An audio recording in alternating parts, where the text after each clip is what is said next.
there, this is Rose with Remodeling Wizards of Maryland. On this week's episode, we have two topics for you. First up, we're going to define the term blocking. Second, we're going to ask the contractor, what's the biggest mistake you see people make when they flip a house? Stay tuned.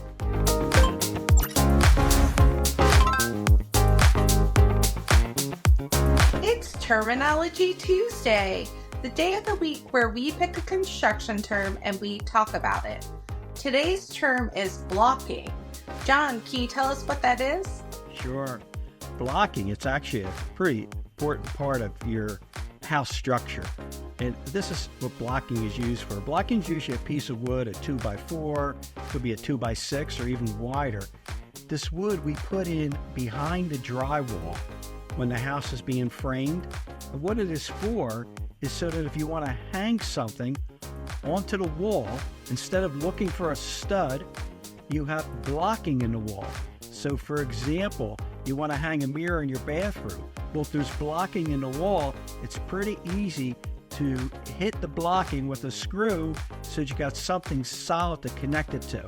It's really important, not just for things like mirrors, but let's say a towel bar or even your paper holder.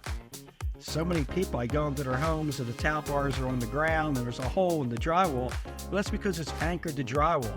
If there was a piece of wood behind there called blocking, then that towel bar would have been screwed into the wood and it would have been very strong and it wouldn't have came off the wall.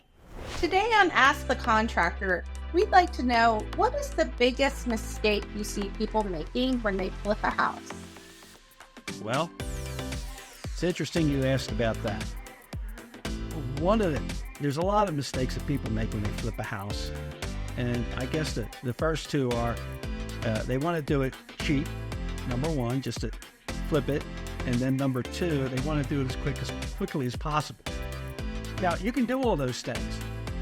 But the biggest mistake would be if you don't pull a permit with the work you're doing and you finish the job, sell the house, and find out later that the new buyer is down at planning and zoning wondering why permits weren't pulled for the house and different various projects that you did in the home.